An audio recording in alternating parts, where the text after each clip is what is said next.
ఇలా ఈ ధర్మతేజ సామ్రాజ్యానికి నేను మహారాణిని ఎప్పుడవుతానో ఏంటో.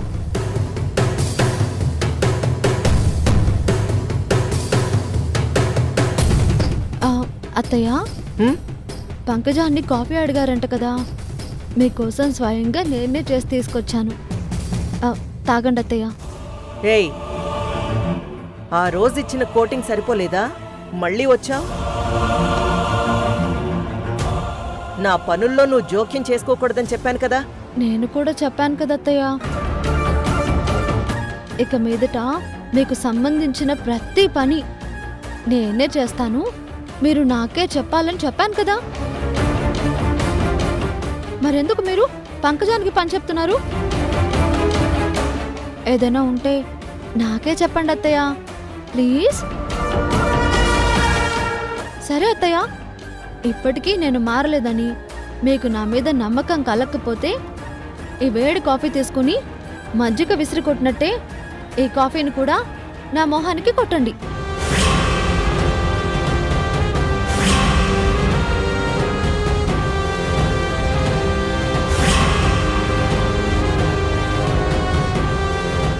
కానీ నా మనసు మాత్రం మారదత్తయ్య. నా జీవితాంతం అత్తయ్యగా నేను మిమ్మల్ని పూజించుకుంటూనే ఉంటాను. మీరెంత తిట్టినా, ఎంత అవమానించినా మీ ముందు ఎప్పటికీ ఇలా తల వంచి తల దించుకునే నడుచుకుంటాను. ఎందుకంటే మీరు నా అత్తయ్య. తల్లి తర్వాత తల్లి లాంటివారు. ఈ ఇంట్లో మీ మాట శాసనం, మీ నవ్వు ఒక వరం, మీ అడుగు నాకొక మార్గం. ఆ రోజు కృష్ణ నన్ను కొట్టిన దెబ్బతో నా కళ్ళు తెరిపించింది. మీరు గొప్పదాన్నని నాకు గుర్తు చేశాడత్తయ్య. ఇప్పుడు మీరు నన్ను తిట్టినా సరే అది నా మేలు కోసమే అనుకుంటాను. మీరు కొట్టినా అది నా గుణపాఠం అనుకుంటాను. ఎప్పటికైనా మీ మనసు గెలుచుకుని ఇది నా కోడలు అని మీ నోటి వెంట అనిపించుకోవడమే నా లక్ష్యం అత్తయ్య. ప్లీజ్ అత్తయ్య, కాఫీ తీసుకోండి. ఇప్పుడు మీరు ఈ కాఫీ తీసుకొని తాగండి, లేదా ఎప్పటిలాగే నా మొహాన విసిరి కొట్టండి. అంతవరకు నేను ఇక్కడి నుంచి కదలను.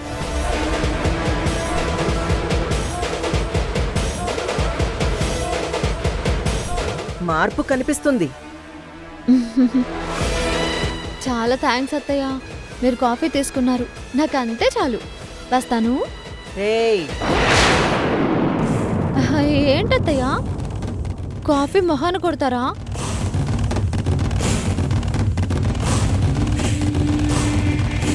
ఇలా కుక్కిన పేనులా నా కాళ్ల దగ్గర ఎన్ని రోజులుంటావో నేను చూస్తాను. కానీ ఇలా నా కాళ్ల కింద అణిగి మణిగి ఉన్నంతకాలం ఈ ఇంట్లో నీకు ఏ సమస్య రాదు. అలాగే అత్తయ్య. అలాగని ఈ ఇంటి విషయాలు నీ మేనత్త, అదే ఆ ఆటో రాణమ్మకి చేరవేస్తానంటే మాత్రం నేను చూస్తూ ఊరుకోను. అయ్యో అత్తయ్య, నేనెందుకు అలా చేస్తాను? మీరు చెప్పారు కదా, మా రాణమ్మ అత్తయ్య ఈరోజు వస్తుంది, రేపు వెళ్ళిపోతుంది. కానీ మీరు నాకు అత్తయ్యగా ఇదే ఇంట్లో మీతో పాటు జీవితాంతం కలిసి ఉండాలి కదా. నేను చూడు, ఏనాడైనా నా ముందు నీ నోరు లేచినా, ఈ ఇంట్లో నాకు ఎదురు తిరిగినా, ఈ చిత్రావతి అసలైన రూపం ఎలా ఉంటుందో నీ ఊహకే వదిలేస్తున్నాను. అయ్యో, అలాంటి పరిస్థితి అస్సలు రానివ్వనత్తయ్య. నేను వెళ్తాను.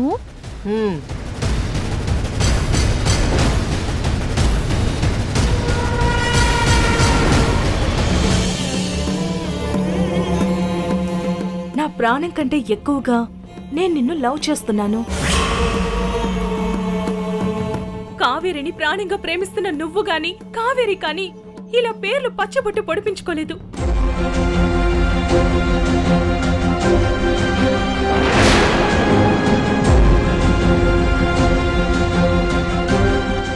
ఇలా నా వెంట పడి బాధపడడం మానేసి ఎంచక్కా అసలు లోక జ్ఞానమే లేని మా అక్క కార్తీకని పెళ్లి చేసుకుని సంతోషంగా ఉండు.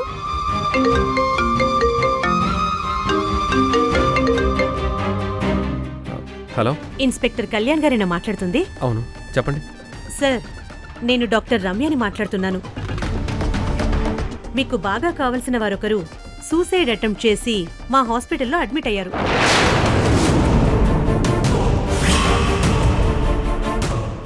నాకు కావాల్సిన వాళ్ళ ఎవరు? నేమ్ వచ్చేసి కార్తీక. ఫోన్ డయల్ లిస్ట్లో మీ నెంబర్ ఉంది, అందుకే మీకు కాల్ చేశాను. అమ్మాయి కండిషన్ కూడా చాలా సీరియస్గా ఉంది. మీరు వెంటనే బయలుదేరండి. ఏ hospital doctor? Government city hospital.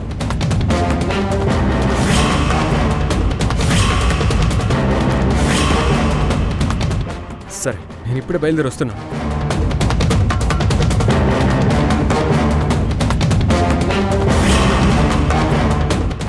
ఇప్పుడు మా బావగారు మా అక్క కోసం పరుగులు తీస్తూ ఎలా రారో నేను చూస్తాను. నువ్వు నీ పిచ్చి చేష్టలు అసలు ఏం చేస్తున్నావో నీకు అర్థమవుతుందా? నాకు బాగానే అర్థమవుతుంది. పద పద, మనం బావకి కనిపించకూడదు. కర్మ కర్మ. డాక్టర్ గారు, ఏ మాత్రం మా బావగారికి డౌట్ రాకుండా మేనేజ్ చేయండి. అలాగేనండి. పద.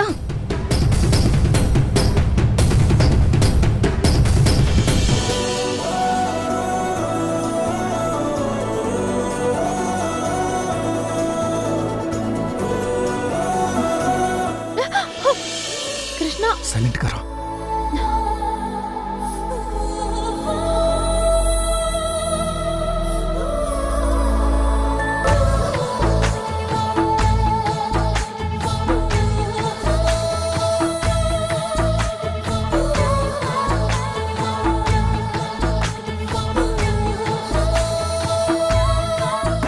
ఏంటి కృష్ణ అలా చూస్తున్నావు? ఏమో, నిన్నిలా చూస్తూ ఉంటే ఇంకా ఇంకా చూడాలనిపిస్తుంది. మన ప్రేమ మొదలవ్వక ముందు నుంచి నన్ను ఫాలో అవుతూ చూస్తూనే ఉన్నావు కదా. ఇప్పుడు కొత్తగా నా మొహంలో ఏముందని అలా చూస్తున్నావు? నీ ముఖంలో ఏముందో తెలియదు కానీ నీలో ఒక మారిన కొత్త ప్రియ కనిపిస్తుంది నాకు. మరి మారకపోతే ఏం చేయమంటావు? నీకోసం, నీ ప్రేమ కోసం నువ్వు నా పక్కన లేకపోతే నా ప్రాణం తీసుకోవడానికి కూడా వెనకాడను నేను. నువ్వంతగా చెప్పి నా పైన చేయి చేసుకున్న తర్వాత కూడా నేను మారకపోతే ఎలా చెప్పు? నీ మీద ఇప్పుడు నాకు ఎంత ప్రేమ ఉందో, మీ అమ్మ, అదే మా అత్తయ్య గారి మీద కూడా నాకు అంతే ప్రేమ గౌరవం వచ్చేసాయి కృష్ణ. నాకు మా రానమ్మ అత్తయ్య సపోర్ట్ ఉండొచ్చు, కానీ ఈ ఇంటికి సంబంధించి మా మేనత్త ఎంతవరకు ఉండాలో అంతవరకే ఉండాలి కదా. ఆ, కానీ నేను జీవితాంతం దాంపత్యం చేయాల్సింది నీతో. నేను కాపురం చేయాల్సింది ఈ ఇంటితో, ఈ కుటుంబంతోనే కదా. అదే సత్సంబంధాలు మా అత్తతోనే కదా. అందుకే కృష్ణ, నీకు అనుకూలంగా ఉండాలని మారిపోయాను. నిజంగా నా ప్రియా? నేను చెప్పడం ఎందుకు, నువ్వు చూస్తున్నావు కదా. ముందు ముందు కూడా ఇలాంటివి చాలా చూస్తావు. ఒక్కసారిగా నీలో ఇంత మార్పు వచ్చిందంటే నాకు చాలా ఆశ్చర్యంగా ఉంది ప్రియా. ఇన్ని రోజులుగా నీలో చూడాలనుకున్న మార్పు కూడా ఇలాంటిదే. హ్మ్. అది అర్థం చేసుకున్న నువ్వు ఇలా మారినందుకు చాలా థ్యాంక్స్ ప్రియా. మారింది నేనే అయినా నన్ను మార్చింది మాత్రం నువ్వే కదా కృష్ణ. నేనింకా నమ్మలేకపోతున్నాను ప్రియా. కృష్ణ, నీ మెప్పుల కోసమో నీతో బుజ్జగింపుల కోసమో నేను ఇలా మారలేదు. మన ఇద్దరి భవిష్యత్తు కోసం మాత్రమే నేను మారాను. ఇప్పుడు నేను ఇంటికి, ధర్మతేజ గారికి, చిత్రావతి గారికి కోడల్ని. నాకున్న గౌరవం, నా ఐడెంటిటీ అన్నీ అందుకే అని తెలుసుకున్నాను. అందుకే ఇక మీదట మీరు చెప్పినట్టే, మీకు నచ్చినట్టే నడుచుకుంటాను. అలాగే నీకెప్పుడు నాతో సంతోషంగా ఉండాలనిపిస్తుందో అప్పుడు డిసైడ్ అయి చెప్తే అప్పుడు నేను నా సంతోషాన్ని ఇవ్వడానికి రెడీగా ఉంటాను.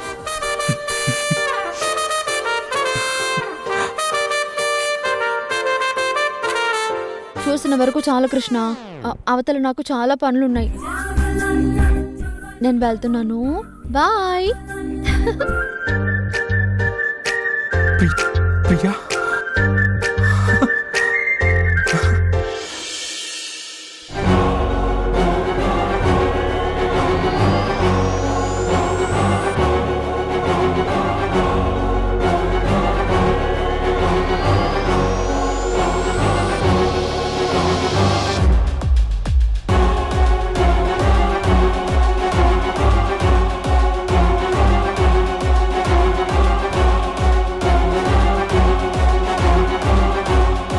డాక్టర్ ఎలా జరిగింది? పబ్లిక్ పార్క్లో సూసైడ్ అటెంప్ట్ చేసింది. సమయానికి అక్కడున్న పబ్లిక్ హాస్పిటల్కి తీసుకొచ్చారు కాబట్టి సరిపోయింది. లేదంటే తను ఇలా ప్రాణాలతో ఉండేది కాదు.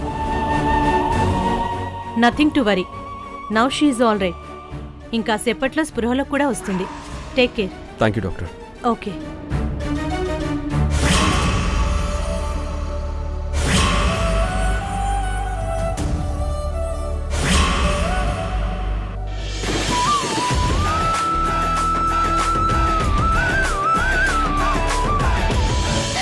ప్రియా ప్రియా వద్దు ప్రియా, ముందు ఏడు పాపు. ఏడుస్తూ కూర్చుంటే కన్నీళ్లు తప్ప ఏం సమాధానం దొరకదు. మరి ఏం చేయమంటావు అత్తయ్య? ఆ ఇంట్లో వాళ్ళు ఎలాంటి వాళ్ళైనా సరే అత్తయ్య, కృష్ణకి నా మీద ప్రేమ ఉంది, నన్ను అర్థం చేసుకుని నాకు తోడుగా ఉంటాడు అనుకున్నాను. కానీ తీరా చూస్తే చిత్రావతి గారు నా ముందు నిన్ను ఒక మాట అంటే అది నేను తట్టుకోలేక తిరిగి అవన్నీ ఒక మాట అన్నాను. అందుకు కృష్ణ నన్ను కొట్టి మా అమ్మ ముందు అణిగి ఉంటే ఉండు, లేదంటే మెడ పట్టి బయటికి గెంటేస్తాను అని తెగేసి చెప్పాడత్తయ్య. ఒక రకంగా చూస్తే నన్ను పంకజం కంటే హీనంగా చూస్తున్నారు. కనీసం ఒక మనిషిలా కూడా చూడడం లేదు. ఎప్పుడు ఏదో ఒక గొడవ. ఇంక నేను ఆ ఇంట్లో ఒక్క క్షణం కూడా ఉండలేనత్తయ్య. ప్రియా, పద్మవ్యూహంలోకి అడుగు పెట్టిన తర్వాత అక్కడ కత్తిపోట్లుంటాయి, బాణాలుంటాయి, శూలాలు ఉంటాయి. వాటన్నిటికీ భయపడి వెనక్కి పరిగెడితే శత్రువు చేతిలో చావడం తప్ప ఇంకేమీ మిగలదు. వాటన్నింటినీ తట్టుకుని ధైర్యంగా వ్యూహాన్ని ఛేదించి గెలిచి బయటపడ్డమే సమరం అంటే. ఇప్పుడు నీ కాపురం కూడా అలాంటి ప్రమాదంలో ఉంది ప్రియా. కృష్ణ కొట్టాడను, చిత్రావతి నిన్ను తిట్టిందను నువ్వు బాధతో నీ ధైర్యాన్ని కోల్పోయి ఆ ఇంట్లోంచి బయటికి వచ్చేస్తే ఇన్నాళ్ళు నీ భవిష్యత్తు కోసం, నీకోసం నేను పడ్డ కష్టానికి అర్థమే ఉంటుంది చెప్పు. మరి వాళ్ళు నన్ను అలా చూస్తుంటే నేనేం చేయాలత్తయ్య? ఎక్కడ గెలవాలో కాదు ప్రియా, ఎక్కడ తగ్గాలో తెలిసినవాడే అసలైన విజేత. ఇప్పుడు నువ్వు వాళ్ళ మనసుల్లో చోటు సంపాదించాలంటే చాణక్య నీతిని ఫాలో అవ్వాలి. చాణక్య నీత? చాణక్య నీతి అంటే ఏంటత్తయ్య? నేరుగా వెళ్లి శత్రువుతో యుద్ధం చేయడం వీరత్వమే కావచ్చు, కానీ శత్రువు మనసులోకి వెళ్లి తన కార్యాన్ని సాధించుకోవడమే చాణక్య నీతి. చిత్రావతి ఏం కోరుకుంటోంది? తన కోడలిగా నీ మీద పెత్తనం చేయాలి, నిన్ను తన వైపు లొంగదీసుకోవాలనే కదా చూస్తోంది. అవునత్తయ్య. ఇలాంటి పరిస్థితుల్లో నువ్వెదురు తిరిగితే ఆవిడ నిన్ను శత్రువులాగే చూస్తుంది. అలా కాకుండా ఆవిడతో కలిసిపోయినట్టు నటిస్తూ నువ్వే నా సమస్తం అత్తయ్యా అంటూ ప్రేమగా ఉండు. అప్పుడు ఆవిడ మనసులో నీ మీద పెత్తనం చెయ్యాలి అన్న ఆలోచన పోయి నీ మీద వాత్సల్యం మొదలవుతుంది. అత్తా కోడళ్లుగా మీ ఇద్దరి మధ్య మంచి బంధం ఏర్పడితే అప్పుడు ఆటోమేటిక్గా కృష్ణ మనసులో నీ స్థానం దానంతటదే మారిపోతుంది. అప్పుడే నీ జీవితం సాఫీగా సాగుతుంది. ప్రియా, జీవితం అన్నాక ఒడిదుడుకులు చాలా కామన్. వాటికి భయపడి బెదిరిపోయి ఒక అడుగు ముందుకు వేసి ఇంటి నుంచి బయటకొచ్చావనుకో, నీ జీవితమే నాశనమవుతుంది. అదే ఒక అడుగు వెనక్కి వేసి ఆ ఇంట్లోనే ఉంటూ వాళ్లతోనే కలిసిపోతే నీ జీవితం రంగులమయంగా ఆహ్లాదంగా ఉంటుంది. ఇందులో ఎక్కడా కూడా నువ్వాళ్ల ముందు తగ్గడం లేదు ప్రియా. నీ లక్ష్యం కోసం ఒక అడుగు వెనక్కి వేస్తున్నావు అంతే. అత్తయ్య, మీ మాటల్లో నాకు సాక్షాత్తు ఆ శ్రీకృష్ణ పరమాత్ముడే కనిపిస్తున్నాడు. నేనేమి శ్రీకృష్ణుణ్ణి కాదు, నువ్వు అర్జునుడివి కాదులే గాని ముందు వెళ్ళి నేను చెప్పినట్టు నడుచుకో. సరే అత్తయ్య, ఇక మీదట నువ్వు చెప్పిన చాణక్య నీతి ప్రకారమే నేను నడుచుకుంటాను. నువ్వు చెప్పింది విన్నాక నేను అనవసరంగా తొందరపడ్డాను అనిపిస్తుంది. అది నాకు తెలుసు కదా. ఇక నువ్వెళ్ళు. ఉమ్, అలాగే అత్తయ్య. ఉమ్.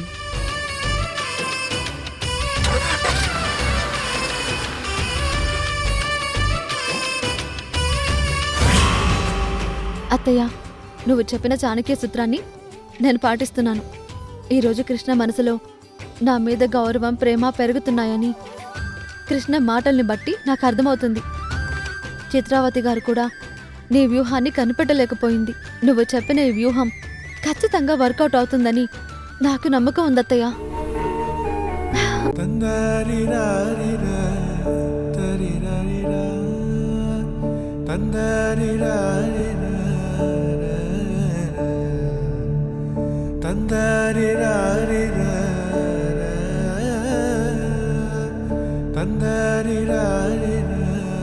కళ్యాణ్, ఏంటి కార్తిక నువ్వు చేసిన పని?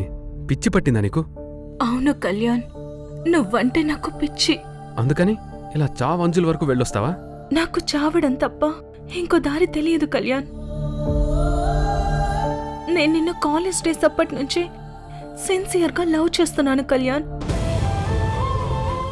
నువ్వు కావేరిని లవ్ చేస్తున్నావని తెలిసాక కూడా నా మనసు నిన్ను లవ్ చేయడం మానలేదు. ఇప్పుడే కాదు, ఎప్పటికీ నేను బ్రతికున్నంత వరకు నిన్ను లవ్ చేస్తూనే ఉంటాను. నువ్వు నా వాడివి కావని, నన్ను పెళ్లి చేసుకోవని తెగేసి చెప్పాక కూడా నేను ఇంకా బ్రతికుండి ఏంటి ప్రయోజనం కళ్యాణ్? నీ జ్ఞాపకాలని మర్చిపోలేక నా గుండెల మీద రాయించుకున్నా నేనేం టాటూని చెరిపేసుకోలేను. అలాగే నా మనసులో నీ మీదున్న ప్రేమని మర్చిపోలేను. నిన్ను ఇబ్బంది పెడుతూ, నా చెల్లెల మీద నీకున్న ప్రేమని డిస్టర్బ్ చేస్తూ, నీతో మాటలు పడుతూ నేను భరించలేకపోతున్నాను. అందుకే కళ్యాణ్, నేను చనిపోవాలనుకున్నాను.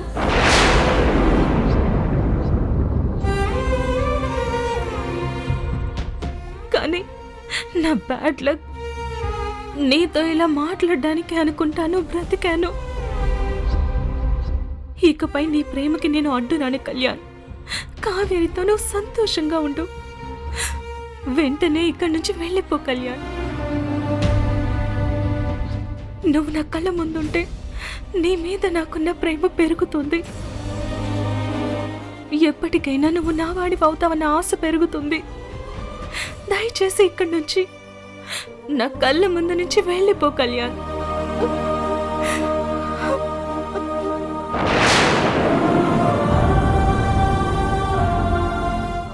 మళ్ళీ నిన్ను చూస్తానో లేదో, ఇలా నీతో మాట్లాడే అవకాశం దొరుకుతుందో లేదో, అందుకే చివరిసారిగా చెప్తున్నాను, ఐ లవ్ యూ కళ్యాణ్.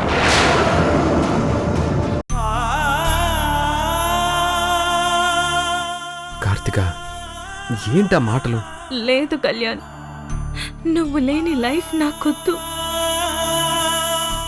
అందుకే ఇవాళ కాకపోతే రేపైనా, రేపు కాకపోతే ఎల్లుండైనా, ఎప్పుడైనా, ఏ క్షణమైనా నేను సూసైడ్ చేసుకొని చనిపోవడం కన్ఫర్మ్. అందుకే చెప్తున్నాను, ఐ లవ్ యూ.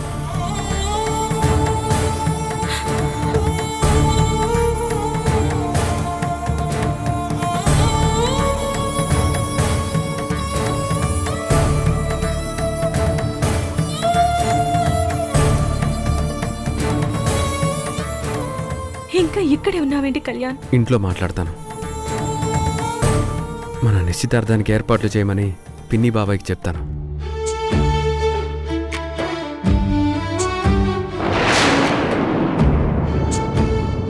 నిజంగానే కళ్యాణ్? అవును కార్తిక, మీ ఇంట్లో కూడా మాట్లాడమని చెప్తాను. మరి కావేరి? నేను ప్రేమించే కావేరి కంటే నా కోసం ప్రాణం ఇచ్చేలా ప్రేమిస్తున్న కార్తికనే పెళ్లి చేసుకోవాలని నేను నిర్ణయించుకున్నాను. ఇంకెప్పుడు ఇలాంటి పిచ్చి పని చేయొద్దు. చెయ్యను కళ్యాణ్. నువ్వు నా పక్కనుంటే చాలు. నీ ప్రేమ తప్ప నా మనసులోకి ఎలాంటి ఆలోచన రాదు.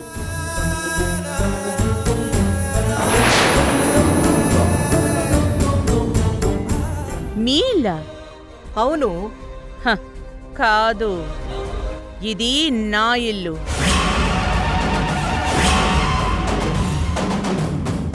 ఇప్పుడు నేను వచ్చింది కూడా నా ఇంట్లో నేను ఉండడానికే.